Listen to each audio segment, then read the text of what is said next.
General secretary TUCC and member CBT government of India. आज हमारी Jammu Kashmir TUCC state committee की बैठक है यहाँ। इसमें हमारे डिफरेंट आरजी मुलाजिम के नुमाइंदे आए हुए हैं, आशा आंगनवाड़ी के नुमाइंदे आए हुए हैं और डिफरेंट गवर्नमेंट डिपार्टमेंट्स के नुमाइंदे आए हुए हैं। उनकी सारे मुद्दों पर बातचीत चल रही है और जैसा कि आपको मालूम है कि हमने बहुत कोशिश की और एलजी साहब से जब गवर्नमेंट नहीं बनी थी तो एलजी साहब से बात करके जो हमारे डेली वेजेस थे उनका जो मिनिमम वेजेज 6,750 रुपया था उसको 9,300 हमने कराया, लेकिन वो सफिशिएंट नहीं है। हम चाहते हैं कि जो गवर्नमेंट लेवल पर उनकी मिनिमम वेजेज है वो उनको मिलना चाहिए।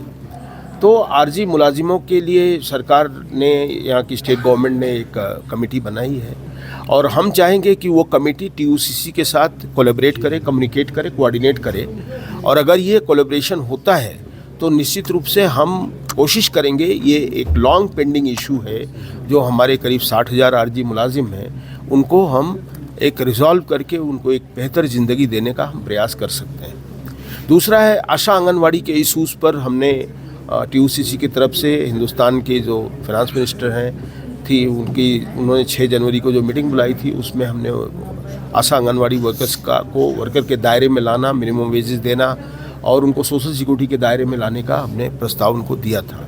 और हमने ये भी कहा था कि जम्मू कश्मीर के लिए एक अलग से पैकेज दिया जाए कि ताकि हमारी जो मेन स्ट्रीमिंग हो रही है या जो हमारा इंटीग्रेशन हो रहा है वो और स्ट्रांगली हो जाए और बॉन्डिंग अच्छी बन जाए।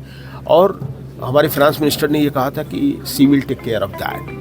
अनफॉर्चुनेटली बजट में अभी तक तो कुछ नहीं आया, बाद में वो अभी भी बजट सेशन चल रहा है, कुछ और आ जाए तो मुझे नहीं मालूम, बट प्रयास उसमें होना चाहिए। यहाँ जो एजुकेशन डिपार्टमेंट में जो कंट्रेक्चुअल हैं, जो हमारी जानकारी में आया है, जो लेक्चरर्स हैं, PhD हैं, स्किल डेवलपमेंट है, इन लोगों को भी जो एक लिविंग वेज मिलनी चाहिए वो नहीं मिल रही है। और जैसा कि देखा जा रहा है कि लेक्चरर लोगों को लद्दाख में जो तनख्वाह दे रहे हैं कंट्रेक्चुअल को, यहाँ उसे बहुत कम दे रहे हैं, आधी दे रहे हैं। तो ये तो ठीक नहीं है, दोनों यूटी है। अगर वहाँ जो आप दे रहे हैं तो यहाँ देने में कोई हर्जा नहीं है, दोनों को समान देना चाहिए।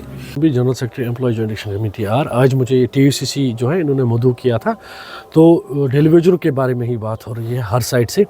हमारे अगर सोसाइटी की बात करेंगे, हमारे सबसे जो आला तबके के उनको हम डेली वेजर ही कहेंगे, जो कॉलेज लेक्चरर्स हैं, जो स्कॉलर्स, PhD होल्डर्स जिनके पास बहुत बड़ी डिग्रियां हैं, वो 28,000 रुपया सैलरी लेते हैं पर महीना।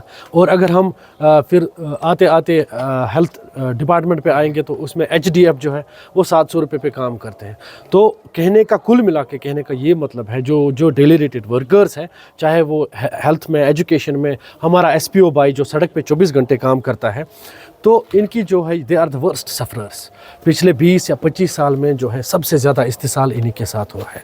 तो हमारी गवर्नमेंट से, खासकर उमर सर साहब से, जिनका अप्रोच बड़ा पॉजिटिव है, वो चाहते हैं कि ये जो डेली वेजर्स हैं इनका मसला हल करें।